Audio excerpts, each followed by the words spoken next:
Social media पर ऐसी कई वीडियोस मौजूद हैं जो कि तारीख के कुछ ऐसे पहलुओं के बारे में हमें बताती हैं जो कि सबको हैरान कर देती हैं। उस्मानिया खिलाफत में कई ऐसे सुल्तान गुजरे हैं जो कि अपने मुनफरद और तवज्जो तलब इक़दामात की वजह से जाने जाते हैं। सुल्तान अब्दुल हमीद ख़ान भी इन्हीं चंद में से एक थे। सुल्तान आखिरी उन सुल्तानों में से थे जो कि बाख्तियार थे और उस्मानिया खिलाफत की हिफाजत में कोई कसर नहीं छोड़ते थे। सुल्तान इसलिए भी मशहूर थे कि वो एक सच्चे आशिक रसूल थे और हर मौके पर आक़ाए दो जहां हज़रत मोहम्मद सल्लल्लाहु अलैहि वसल्लम की तौहीन के ख़िलाफ़ इक़दामात करते रहते थे। अस्सलाम वालेकुम, मेरा नाम है इमरान और आप देख रहे हैं ग्लोबल स्पीक्स। वीडियो में आगे बढ़ने से पहले आप दोस्तों से छोटी सी रिक्वेस्ट है कि हमारा चैनल ग्लोबल स्पीक्स सब्सक्राइब कर लें और साथ लगे बेल आइकन को ज़रूर ऑन कर लें ताकि इस तरह की मज़ीद वीडियो हम आपकी खिदमत लेकर हाज़िर हो सकें। तुर्की का शहर इस्तांबुल अपने अंदर कुछ ऐसे राज रखता है जो कि खौफनाक भी हैं और दिलचस्प भी। सुल्तान अब्दुल हमीद ख़ान के दौर में भी एक ऐसा ही खौफनाक राज फाश हुआ था। 1456 में इटली का एक वफद ने सुल्तान मोहम्मद से मिलने की ख्वाहिश का इजहार किया।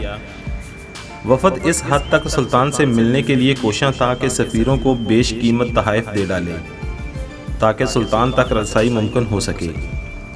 लेकिन उस वक़्त वफद को मायूसी का सामना हुआ जब सुल्तान ने मुलाकात से इनकार कर दिया। मगर बारहा कोशिशों की वजह से सुल्तान मोहम्मद ने अपने ख़ास वज़ीर को इस वफद से तावन का कहा, जिसके बाद वफद की मुलाकात इस ख़ास वज़ीर से हुई।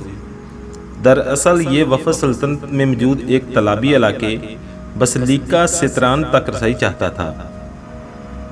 इस मकाम के बारे में कुछ ऐसे कदीम खजाने मौजूद थे जो कि वफद के मजहब के लिए मुकद्दस थे,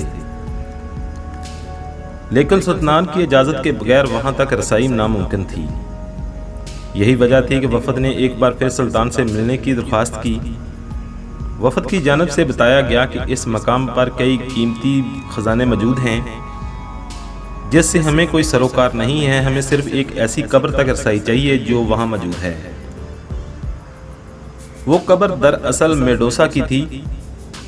मेडोसा एक मम्मी की सूरत में इस मकाम पर महफूज रखा गया हुआ था।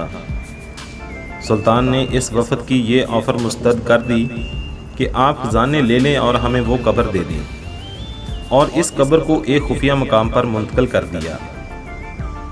चूँकि सुल्तान अब्दुल हमीद को तारीख के मुनफरद और दिलचस्प वाक़यात की खोज लगाने का शौक़ रखते थे, जब इन्हें अपने दौर में इस वाक़े का इल्म हुआ और इल्म भी इस तरह हुआ कि इटली के एक और वफद ने सुल्तान से वही दरख्वास्त की जो कि फ़तह सुल्तान मोहम्मद से की थी। सुल्तान ने दूसरी बार भी इजाज़त ना दी, मगर सुल्तान अब्दुल हमीद ने इस बार खुद इस मामले की खोज लगाने का फ़ैसला किया।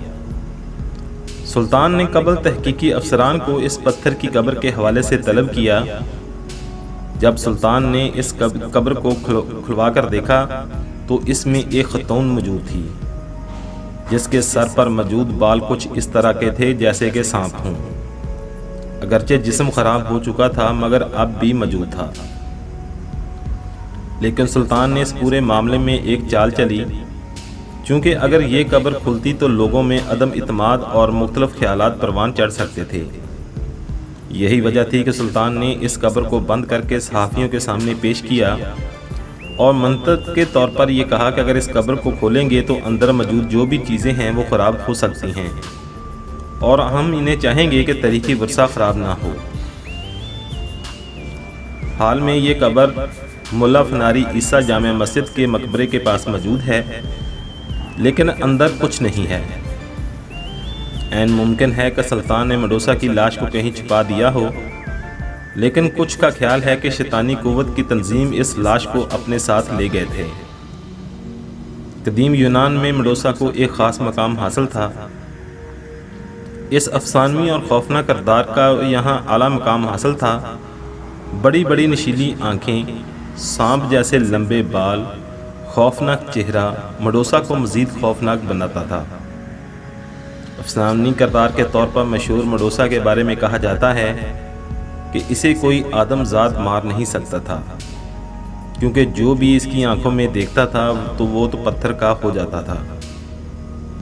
उम्मीद है फ्रेंड कि छोटी सी वीडियो आपको पसंद आई होगी। वीडियो पसंद आई हो तो हमारे चैनल ग्लोबल स्पीक सब्सक्राइब कर लें اور ساتھ لگے بیل آئیکن کو ضرور آن کر لیں تاکہ اس طرح کی مزید اور انفارمیٹیو ویڈیوز آپ کو بر وقت ملتی رہیں۔